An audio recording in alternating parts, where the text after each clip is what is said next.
looking to vote or who voted, right?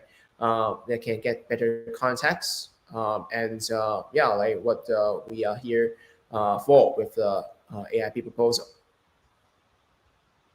Wonderful, thanks. And so just to confirm with everybody, we absolutely want to make sure that you have the opportunity to ask any questions. Of course, for those of you who haven't already, please do go check the snapshots where the AIP proposal is currently. And there's all the information you will hopefully need there. We have a presentation which we're running through today. As I mentioned, if you're joining us on the Spaces, please do join the live stream where you'll see the presentation. But otherwise, of course, we'll make sure to describe everything we're presenting to make sure no one's left out. And then, of course, we'll get through to your questions as well. And there'll be hopefully lots of opportunity for those. And we've had some great questions from the community. So we've got Rocket Flash here, who'll be looking out for questions across our channel. So if you have got a question for us, please, if you could just put them on the live stream tweet, on the Spaces tweet, that'd be fantastic, just to make sure they're in one place. We likely won't be able to take questions in the Spaces itself, just to make sure that because there might be a bit too much feedback. So yes, please do submit your questions in writing on Twitter. And I guess we'll get started, Harry. So I suppose just for everybody listening, and obviously listening on playback as well, just tell us a bit about kind of what led you to bringing this proposal forward. Obviously, you have a strong background in the APE ecosystem, and I think it'd be great for people to understand the history behind your journey with Bored Apes and what led you here. Yeah, for sure. And we would also cover some of the questions. I already seen it in the private chat. Like maybe let's go through the deck first, and then like we can go through the AMA. Like maybe the deck takes about 10 minutes because I'm sure many of you have seen it. So I just want to provide some context into it for like going through the slides. So yeah, like in terms of for the journey, yeah, sounds good. Yeah, so for the journey, like we started the BAYC journey as early as like May 2021. So like we got into the BAYC super early.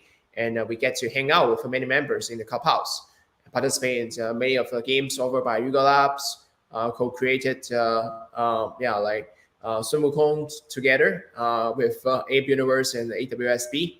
And then, like many of the games that we participate in, we also got to be the leaderboard too, to get accepted for reward. And later in 2021, after we got majority acquisition by Animoca Brands, we become the BAYC advocates. And today we have many of the Animoca Brands portfolio projects applying BAYC IP as their game characters and items, including Tower, right, which is using Yats like PIP. And then like in August, that's the time that we started our IP map, because we found there's many great projects, but it's super hard for us to track everything in one place. So we started doing that. Obviously, it's like myself in the beginning, and then as we get the list bigger and bigger, right now, like basically 16 members are supporting it. And we're just thrilled to see that the numbers grew from like 50 projects from August to right now 287. And during this time, we also supported with incubations too. Altava is one of that like project where they have launched the Altava token. And then after that, they are looking to expand their fashion metaverse. One of the best options here is utilizing BAYC as the ambassador for that. So they partner with Elite Ape HK, which is the group that in Hong Kong that I'm also in, alongside with Animoca Brands and Sandbox to create their collection. And they have launched Boy Golf Club, which is a successful collection with like different utilities. And then from there, we have like Galaxy Fight Club, right, using the Bored Apes, Dustland Wonder, like Buster, right, that's their Buster as well. And then from there, we also built the first ever sandbox experience that like get 46,000 right, unique players and 150,000 plus right have views too. So all this accumulation of experiences enable us to figure out ways that we can better implement Web3 IP and most recently to in the Pixel games. I'm sure many ones have seen our tweets that we have integrated 4 burgers and serum energy drink into the experience, and that was one of the best experience that Pixels have. The latest stats was almost 1 million burger has been made, and 50% retention rate at day 20. This is really impressive, right? And we're looking to see like referee games is going to change. It's going to shape with referee IP integration. So yeah, with that, and we are able to put up the proposal. That proposal, like after 5 months of wait time, got accepted. So we have a list of candidates that we prepared right, over the months, and obviously that list has changed again. So yeah, like that's where we are today, and we look forward to support this project incubation and bring many of the content to the other side. So yeah, like that's Harry, Harry, just before you go on, Harry, just to confirm, we have actually hit the 1 million burgers mark for the burger challenge. So for those of you who have been following, obviously an incredibly successful game from collaboration between Tastemakers and Pixels. The RPG game, and yeah, obviously million burgers is incredible result in under a month as well. So yeah, really strong. And of course, those of you who have played the game, there's lots and lots of great Bored Ape IP being used, including Serum, of course, the energy drink. So yeah, thanks for covering that, Harry. Really strong. Yeah, I mean the Pixels team also super agile too. So we're looking forward to have more recipes right in the kitchen to make it more fun and becomes a journey, right? So it's not just like one-off activation, but we see is can be continuous and also supporting other community project at the same time having fun too.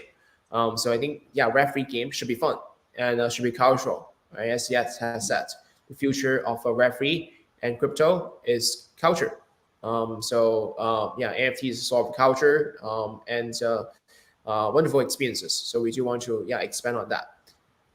So yeah, like going back to that map, yeah, like the map like has experienced like 10% month to month growth, and we not only actually created the map but also supported with distribution too, from VC level to groups level. So many of the projects get to be seen. Many of the projects are building behind the scene and don't get recognitions as much as they want. So what we do is we amplify and provide progress reports, etc. So many of the projects right to get more audience, right, eyeballs into it. So that's been kind of our core thesis is that having the IP map will actually drive network effect from collaboration, seeing each other's case studies. And we can minimize opportunity costs and launch much better. And we start seeing that from happening more and more. Yeah, in 10 ATF, and yeah, also in like mutant hounds. So yeah, like we do see that full accelerator, we can push right this list further. At the same time, support individual projects too. And yeah, when speaking of on supporting different projects, this is the 3 challenges that we have encountered. Number 1 is a lack of Web2 audience participation, and this means that projects could get maybe an initial wave audience here, but after 1 month, 2 months, the audience went away and to move on to something, right? That's maybe it's meme coin, another project, and then second is like lack of ongoing utility. So not many brands are like Yuga that has a team behind to create games at a very high frequency level. So how could we, right? Like support a project with maybe utility, right? So that's for them it's a big challenge. And then third is low frequency of interaction. So maybe once a month, right? Come back again, or after launch, right? That's like pretty much it. So we do see, like this results in, we say, challenges in getting traction and also challenges in getting revenue. That's what the accelerator solution is composed of. We have 2 parts. One is the incubation, and the second part is the launchpad. For the incubation part, like we do want to support with strategic partnerships in top of storytelling. This means that by integrating your lore story into the game, by integrating items to characters, it would enhance the cultural activation and also gets more audience, right, for the projects. As for the launch pads, yeah, like the use of Ape coins and Yuga assets is something that we prioritize. This means that only staked Ape coins holders can participate in the project. So that is the accelerator solution. So Harry, if I could just stop you there, because one of the things that came up in really good spaces we just participated in, and some great questions. I think one of the things I wanted to make sure that people understood was actually the amount of kind of work and time involved in the part before the launch pad. I think when people hear accelerator, they think launch pad, and actually the launch pad is just the end product. But actually, it's just literally the tip of the iceberg in regards to kind of what we would be doing and how we'd be working with projects going through this process. So maybe just tell us a bit about I guess a bit more about the journey a project might go through, kind of going through to launch. So obviously, the launch is, as I mentioned, the kind of end result, the idea of kind of having the opportunity to gain investment from the community, the ApeDAO community. They can participate in the launchpad, but actually the incubation advisory, that's the biggest chunk, I suppose, of what this accelerator offers. So yeah, tell us a bit more about that. Yeah, for sure. If you look at projects like Yuga Lab themselves, they have NFT tokens and also they have equity, right? So that's a complex composition. So obviously not all the projects, right, do need to do equity throughout, and people just can do NFT and also tokens too. And so typically, let's say the user journey mapped for, let's say, a project. The first, right, comes to the accelerator website, right, and fill a form to submit.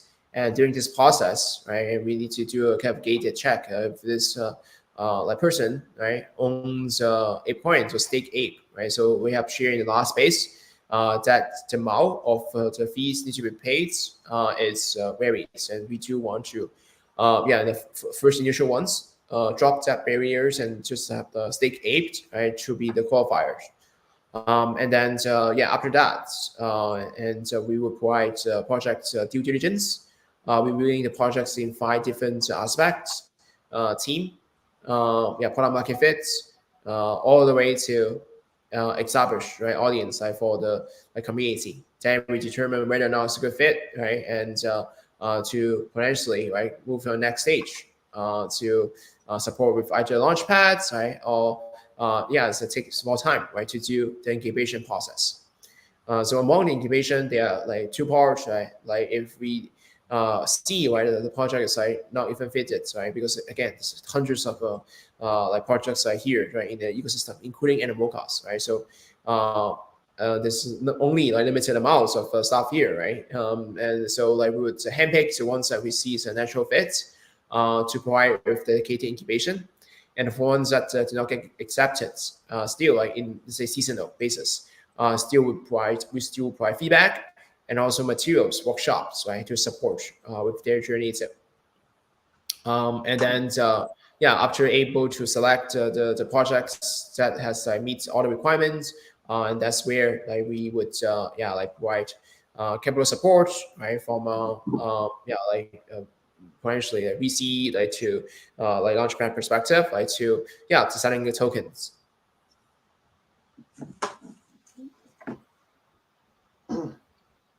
Thanks, Harry. That's great. Okay, wonderful. So sorry, I interrupted you. So yes, do continue. Okay, great. So let's continue here. So the mission is like to empower BAYC IP growth and by incubating and launching projects that will contribute to the Ape ecosystem. So this is like where you can see where that advisory journey would go. So like from the very beginning, it's an acceleration, having a like proof of concept, like the solidify the business model. Then we provide capital support, right? They are ready to be funded by launchpads. And then third part is on the audience distribution. Getting the audience supported, not just like in the potentially 8-point community, but the wider range of community too. And then all the way to other side, because the other side is empty, and we do need to bring content to enable the stories to believe. Like to have a potentially multiverse experience too. Given other side is multiverse ready. And this is a part that gets very interesting. This is a strategic incubation where we see many of the approved AIP projects and also projects within the ecosystem like could support each other, uplift each other, like through better facilitation and coordination. So we have, let's say, projects, right, have a strong knowledge that they want to integrate, right, to the metaverse. Then we have the metaverse coordinators, right, which is like where like link different stories together to facilitate that process, like hiding Easter eggs, etc. And then having metaverse builder to build that experience. And then when it comes to launching an NFT, we have Stack solution. We have other tools and platforms such as like NFT traders and others too. Like we see what are the most complementary like fits for the ecosystem projects to work together. And through this like tools and platform, it will save a lot of founders time from building from scratch. Let's say that you do want to run smart contract, etc. Like one of the team, right, can support with that. So that's process like eliminated.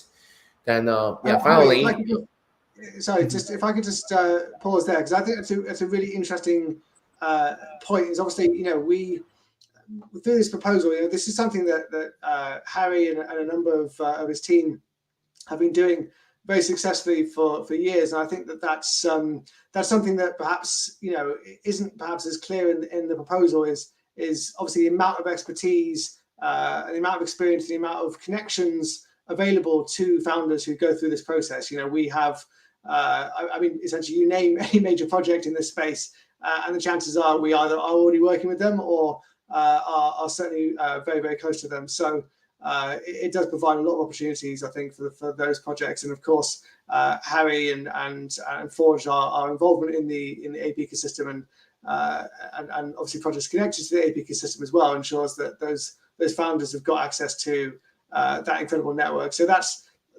something we don't like to kind of blow our own trumpet too much about that, but it's a really, really significant part of what this is all about. The accelerator giving those projects the best opportunity for success. And of course, their success is everybody's success. That's the key here. Everybody wins from this model, and that's really, if there's one takeaway, it's just exactly that. We are creating a system whereby whether you're a founder, whether you're a participant, a buyer, or even if you're just voting, doing nothing but voting on projects going through the incubator, you will have the opportunity to benefit from this growth.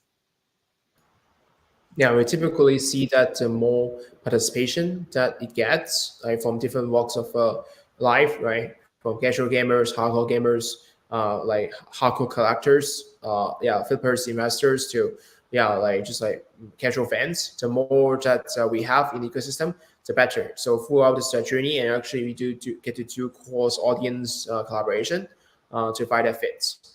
So that actually might answer the question still, like kind of like how projects get funded, right? So in this kind of process, what we see is that they are launchpad level funding, but it's also like VC level funding too, right? Typically, they want to purchase tokens, right, at PCL, right, and level, right, with a higher, much longer time lockup. So that is also an option, right, too, for fundraising, like for the projects. So this is example, let's say Ape averages, right? So like other than the sales, right, of the NFT, right? So the company itself, right, has equity as well, right? So that's just one example. Second example, so Nova Labs, right? It's like who has built Mutant Hang, Mutant Cartel, right? That's another example too. So moving on here. Like that's what we see in terms of like if we put some projects into this card, right? What those would be. like content creation, so like Unit Cartel, BAGC, multiverse storytelling. Vida, like it's good examples of creating those content. And then tastemakers, right, facilitating, right, that food and beverages journey. And then kingships, right, it has different trips that they enter in different destination, and each ship, right, has M&M chocolates, right, and token gate experience too. So that's a multiverse storytelling. And then like, so I'm not going to go into all details one, but you can see each one has the different categories, and instead of working in silo, we can see like projects can work alongside together to like create this network effect. And then next slide here, and we share about how we've been supporting project beyond Yuga Lab ecosystem. So we are on Binance Live, right, to share some of these concepts, and then like Animoca brands too, right, to share many of the successful projects. So what this does is like it brings a lot of eyeballs, new audience to the Yuga ecosystem, and potentially, right, the next phase to the ApeCoin ecosystem too. Like I do see some questions here. Like maybe just pick it up as we go. Like one of the questions here is asked, and a question that could use more context is how the tier system works to benefit the ApeCoin ecosystem. So actually, that's for later. Like questions. So maybe just enter that like for now. So again, like as you can see in the screen, there are different tiers. Platinum goes all the way to public. So let's say that like owning platinum tier, right? You need 10,000 apes and ones of a BAYC. So this means that this tier, let's say that allocation is like 100,000, right? And so platinum tier, right? All the members might get say 20, 30,000, and then gold is like 20,000, and then etc. So the way that this way public only live for of 10,000, etc. So this allow us to gamify the model to incentivize people who hold larger assets that they can purchase more allocation.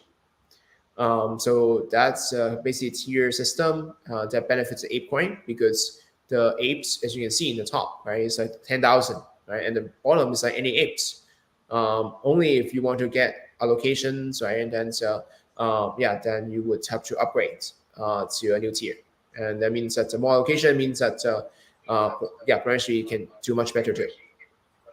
Yeah, and Harry, if I could just step in as well, because I know we had some great questions on this from our previous spaces as well. So in regards to, it seems as there's many people who perhaps haven't come across a launch pad of this type before. So maybe if I sort of just clarify that, obviously the purpose of a launch pad is quite literally that, to in a regulatory compliant manner, allow a project to essentially launch to a community, whether that's a sale of token or whether that's a sale of NFTs. For example, many Bored Ape IP ecosystem projects are NFT based, whether that's through kind of a law-driven project or otherwise. I mean, great example being from Bored Ape Golf Club and others. So obviously they have the opportunity to sell NFTs or token depending on what they want to do. And the point is, there's obviously a limited supply of those. And the point of the tiered system is, as Harry mentioned, it's a commonly used method of essentially gamifying, sort of holders of more assets and ensuring that people are incentivized to hold more Ape token and more Yuga assets. I see another question is around why NFTs plus Ape token, and obviously the reason being, of course, this is all about benefiting the wider Ape ecosystem and giving more utilities to these assets. So by ensuring that you acquire Ape token and a Yuga NFT, it obviously ensures that those Yuga NFTs have got even more utility than they already have, and it obviously benefits the whole ecosystem that way. Adding more value to holders of those assets. And obviously, another thing to clarify is these tiers and the way these tiers are currently laid out. That is a proposal. That is not set in stone. That is something that, of course, the community would be well in their rights to vote on and determine. In our experience, it does make sense to have sort of high allocations set for larger holders. And of course, the reason being, therefore, larger holders are incentivized, and people are also incentivized to become a larger holder, and that obviously benefits everybody in the long term, the whole ecosystem as well, because there's more locked value. Bearing in mind, you need to hold these assets, you need to hold this token. If you think about it, if you want to be platinum tier, you've got to hold 10,000 APE tokens. Well, that means you're not selling them. That means that there's far more reasons to hold APE token, and therefore for the whole ecosystem to grow together. So that's the reason for it. It's not, this isn't a payment. This is just a holding. As long as you hold that token, you hold that NFT, you then have a certain degree of advantage in allocation. But the whole purpose of this is that any holder of APE token or Yuga asset will have the opportunity to participate. So I want to make that super clear. So sorry, Harry, I think I've just answered my own question there, but I did want to just clarify that for anybody who was just a little bit unsure about how these tiers work and why they're set in this way. And as I say, we've been doing this for years now, and very successfully. And of course, this tiered approach is what's used by nearly all launchpads that I'm aware of. And the NFT element is purely because it just ensures, again, that we're benefiting holders of the NFT assets of Yuga, but also the APE token as well. So it does end up benefiting everybody. Not to mention the fact that we have ecosystem NFTs as well as part of this. So it ensures that the holders of assets, Yuga assets other than Bored Apes, also feel that they have an advantage and can participate as well. Yeah, I want to say that, Charles nailed it when it comes to the tiers benefits. I want to add that the frequency is also important too. So if we have, imagine one high query project per year, right, and that actually would not trigger people to hold for a long time, right? But having a few projects in the pipe, and we encourage people to hold on and also anticipate it. One of the benefits launching in ApeCoin DAO, right? The Ape Accelerator, is that we have a group of really vibrant, keen to learn, BAYC, not just for the sake of getting tokens and then thinking about dumping it. They are thinking about how can they potentially support the projects, uplift the projects, and add value to it, right? By sharing Twitter threads, by going through the experience on the game, by also finding ways that they can potentially partner with the project by bringing in the IP. So all this becomes big value adds, right? And especially for the ones that are holding larger style tokens, and they also means that hold big responsibility too. If you take a look, right, the largest holder in our space, right, Tingling, Viz, Machi Big Brother, right, and Nobody, right. So many of them at some point in time, right, in the BAYC journey has made contribution, right, to the ecosystem. It's also a format for them to be recognized, and so that they continue to hold, right, instead of selling their tokens back to the market. That is answering a few questions we have here. Yeah, and actually, Harry, just to add to that point as well, because one of the sub questions was really around, why do I suppose it's a fair question. There's always with launchpads, there's a sense of why should the largest holders have the greatest benefit, and of course, as you just answered there, it's because they are literally holding assets that are worth potentially a lot of money. So we want them to be holding those assets because it's better for everybody if they're not selling those assets and creating volatility and other things. So it is essentially a reward for holding these assets, and of course that then incentivizes growth around the entire ecosystem. So I hope that's clear. It's certainly not about creating an unfair advantage, and just to be clear as well that the amount of allocation available, etc. That's also something we would absolutely expect the community to determine with us and to vote. And obviously, it will depend on each project. Some projects will have a large amount of allocation, which means that there's more than enough to go around for everybody, including public tier whereas others may have a very limited supply of assets. And in those senses, in those examples, it may be that there might be fewer available at public tier, but there will likely always be some allocation available for public tier.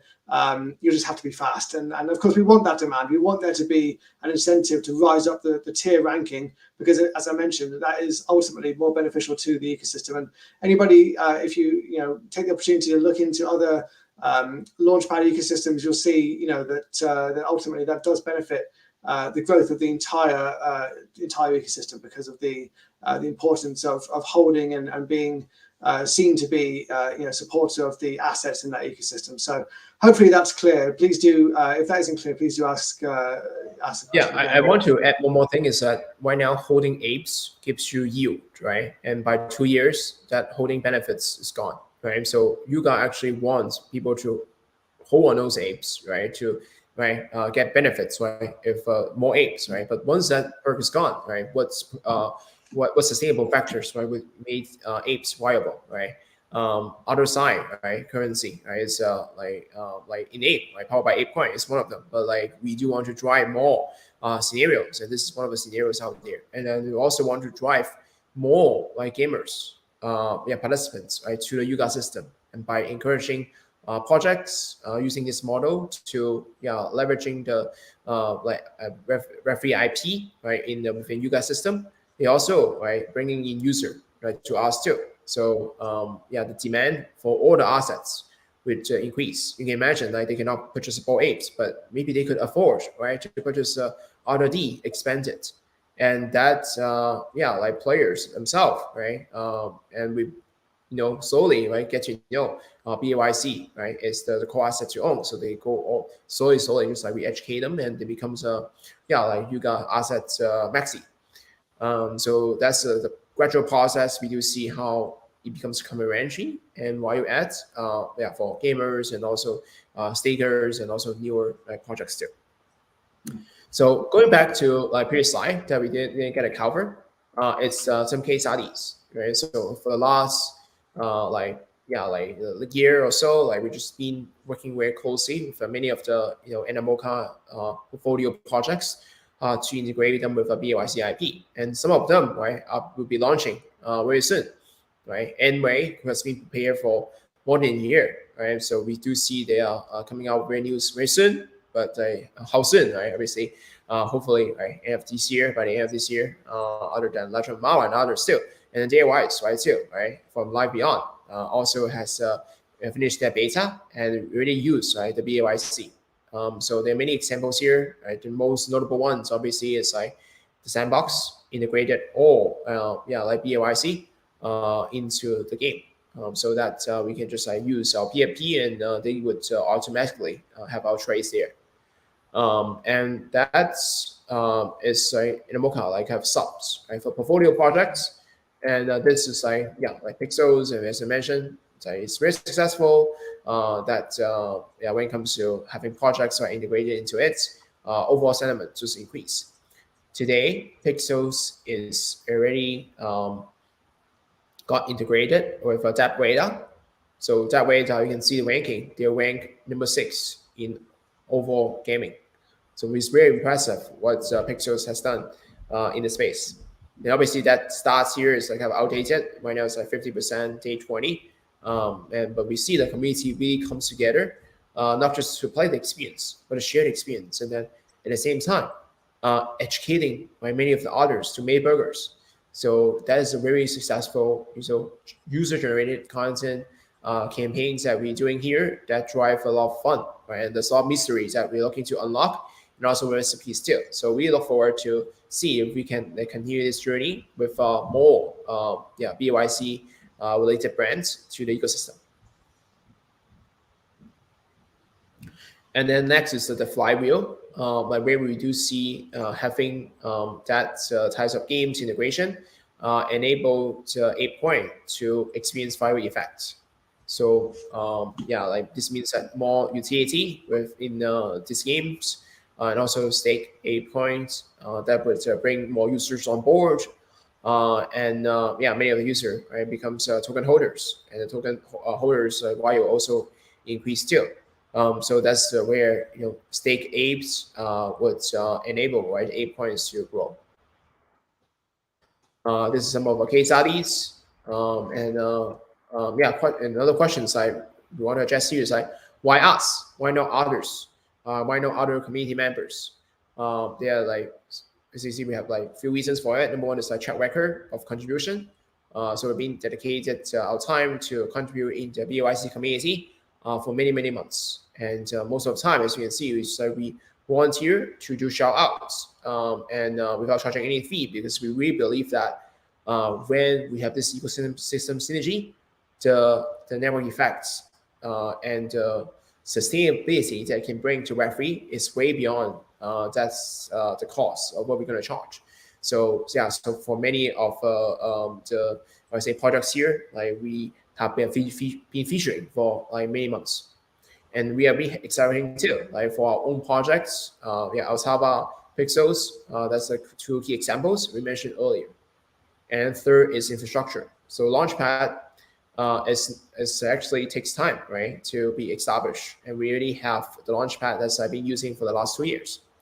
And here is how we need to figure out how the stake ape coins from Horizon Labs can be integrated to our staking protocol. So that way that you don't need to take out your ape coin and stake at the same place. Then you still can access to all these projects.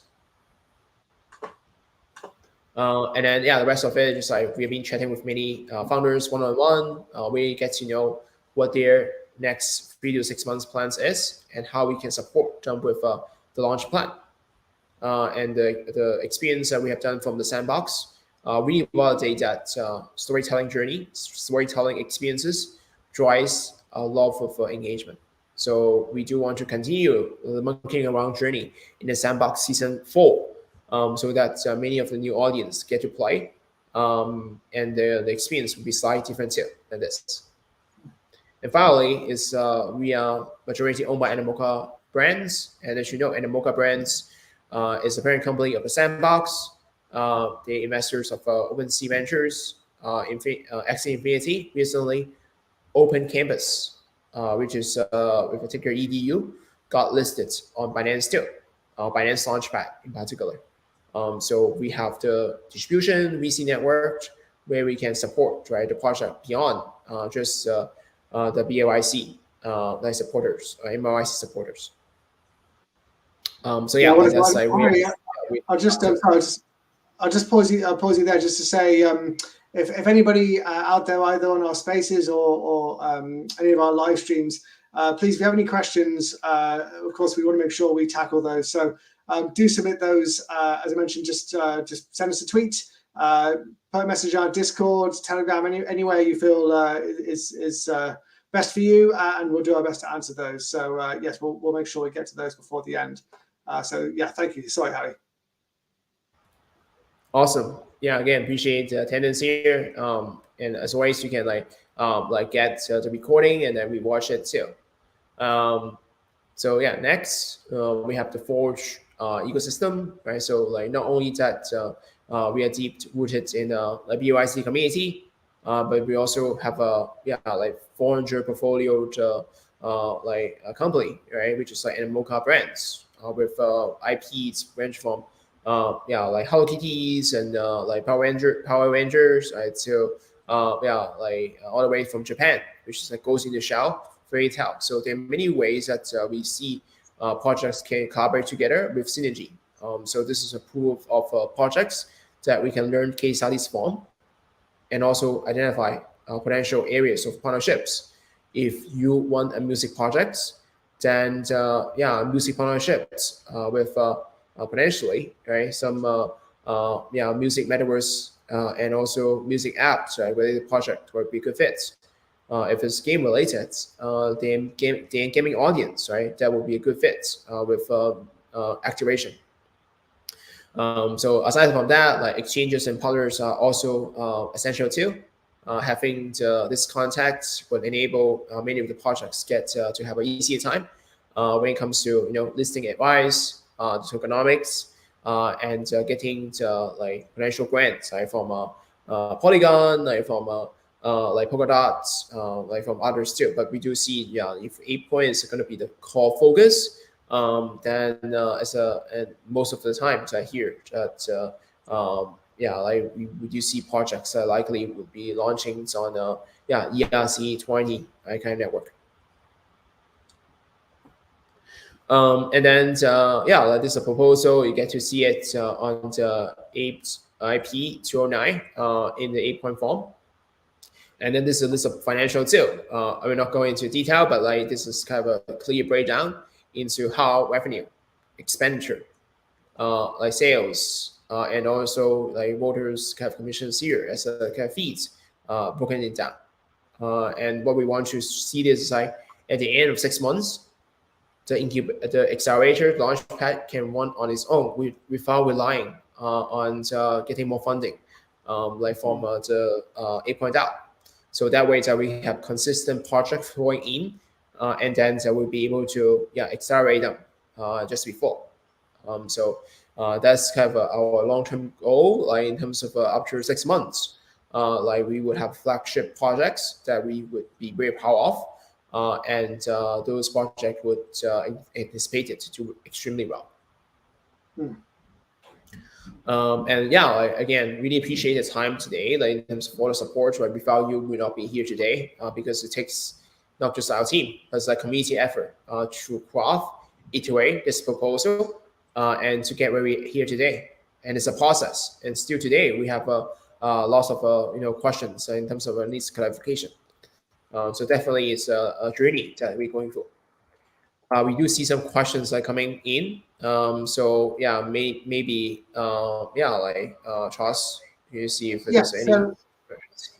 So one question that I know we did tackle a little bit earlier, Harry, but I think also just slightly different angle on it is just if we could just explain and clarify, because I do think the launchpad concept is something that some people perhaps haven't come across in the past.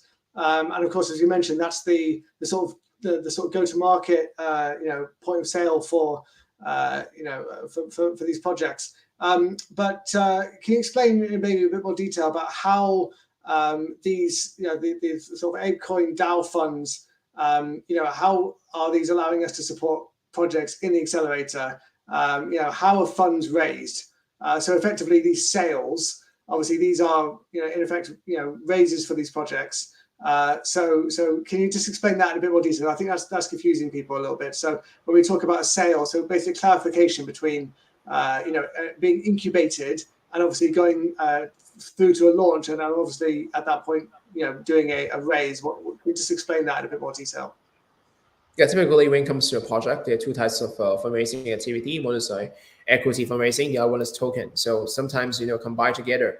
We call them SAFE, right, which is a token wallet, right, combining tokens plus equity together too. So that's mostly when it comes to VC, right, having an LLC, they're able to do that, right. Sequoia, Polygon Ventures, ACDC, right, typically they do that kind of investment, right, and this type of VC to typically provide tremendous amount of support. Animoca Brand is one of them, right. Being a portfolio of projects means that in the Animoca family, so that when it comes to having those like events and also networking, it gets more right treatments in the ways that it creates network synergy. So that's the VC side, and then for the tokens and NFT side, right, that's the people we call is like public, right, participation to where individual holders of tokens get to participate. Typically the amount is much smaller, right, range from $100 to maybe under 1,000, 2,000 like per person, right, per obviously wallets, and then that compared to VC, right, who can invest $1 million plus to support a project is very different. And today the token launch is very different than 2 years ago. Token is no longer service a way that projects gain traction. It's actually a way that the project used for incentivization to train good behavior. So what it means is like launching a token is like enable many of the people who have really contributed to be recognized, so they can contribute more to the ecosystem instead of just like giving them token, and then they find it's not useful for me, so I dump it in the market and then move to the next project. So that's the, I would say, the fundamental difference that we do see like between two types of funding. Yeah, and I think it's a really good point, Harry, which is that people often overlook the fact that in a normal scenario, a VC would be the entity that funds these projects, and they then ultimately benefit from the success of these projects, where obviously the point of Web3 is the ability for everybody to participate. It doesn't matter if you're a VC or just someone who has 5 APE tokens. You've got the opportunity, in theory, if there's enough allocation, to not necessarily invest, but certainly to support the project through sales of either token or NFTs. We obviously don't use the term invest, but effectively being able to support these projects in their raises. So another question, Harry, conscious of time, so do let me know if you have a couple more questions. But what kind of reach and influence does Forge have when it comes to VCs? So this is significant, I think, is the answer. But yeah, if you could just clarify. That's a good question, because we have been supporting many of the incubations like project and get investment too. So Binance actually has a $200 million fund with Animoca Brands. So the result is recently EDU, Open Campus Protocol, was listed on Binance, and they did 13x. All-time high is at 70x, right? Why now, I don't know, but the market cap is 100 million in fully diluted value, right? So you can calculate how much they have done right now. And then just today, right, yet still alongside there's a $10 million educational, right, fund for educator, right, global educator funds. So not just like launching a project, but getting the funds to support educators too, as a kind of a post-investment, post-listing round. But when it comes to the reach, Binance, OKX, also invested in Forge in the past too. So we do have a deep connection with this too. And then the rest, many of the, we say, exchanges, right? Huobi, MEXC, KuCoin, Gates, Bybit, we do have access to. And then all different partners, like Improbable, actually that's not VC, right? So just a VC port, there's exchanges, and other than that, we also get the access from many other VC that this depends, right? Like Big Craft Ventures, ACCC, right? And also Dragonfly, right? Many of the ones that too that we have contacted in the past, but depends on your project, right? It's a DeFi project, it's a gaming project, NFT project, metaverse project, different projects when it comes to funds, and they have different investment theses. So it really depends on the projects, what they're looking for, because VC ultimately is like bringing another person to the family. You want them to support you, right? Not just investing, but also providing strategic value partnerships, right, to the ecosystem too.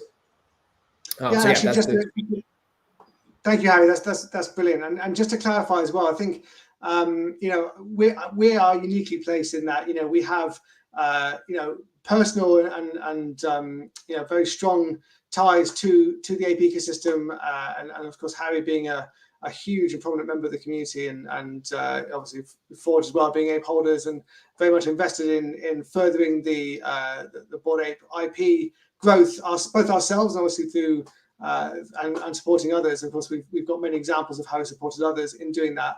But more to the point, we also have the backing and the connections to gain access to, well, you name them pretty much. We have connections to all kinds of entities and VCs and others, which is always to the benefit of projects who would launch through the Ape Accelerator, because they not only have the ability to tap into our experience and our abilities, but also we have a wide network as well that we can utilize to make sure that project has the best opportunity. So we really are that kind of perfect mix, and so that's why obviously we are so excited and honored to be able to put forward this proposal. So Harry, another question here is how will the Ape Accelerator ensure the quality and credibility of projects that wish to launch through it? So I suppose a bit more about our due diligence and vetting process. So this we share in the form already in the AIP 209 forums.apecoin.com. There are 5 ways that we do DD: team, product market fits, early validation, valuation to the project, and value add to ApeCoin. So let's break down one by one. Team, we want the team to be advisable, experienced, resilient, and have track record of contribution. Actually, I want to put this up in the screen so just like we can like go through this together too. Just like not just listening. Yeah, like can you see my screen on this too? So okay, great. So yeah, like team, advisable, like experience, and then second is product market fit. This means that preferably the product is already ready, right? If you take a look at Pixels, right, they have 150,000 right monthly active user. That's like super high bars, right? Obviously, it needs to be they have done. But at the very minimum, right, at the bear market, right, having a demo that we can see potentially we can use, like to allow us to see that to fit. And then third is early validation, which means that the brand, the project is well recognized by the community members, so that when it comes to voting, like it would get passed through too. And then number 4 is valuation, right? If the project is like $100 million, right? No matter right how well that they're doing, it just does not make sense because for people who participate in the project might not right get a secondary value, right? And in terms of potentially capitalize the gain. So we do see that valuations must be fair, like based on the progress they have.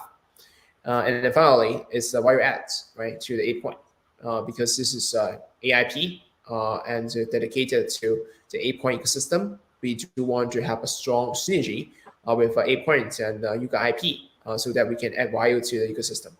So those are the 5 factors that we do due diligence on, but these factors do shape a bit as the time develops, given the market changes too, and we obviously change with time. But I think team has to be the number 1.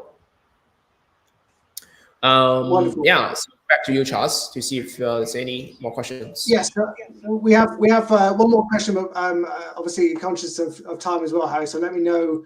Hopefully we've got time for at least one more. But if there's any last urgent questions, please do send them through ASAP, and we'll see if we can tackle those as well. This question is a great one. What are the key milestones that the AIP Accelerator aims to achieve in the next year? And do we have any plans in place to achieve these milestones? What do you think of that, Harry?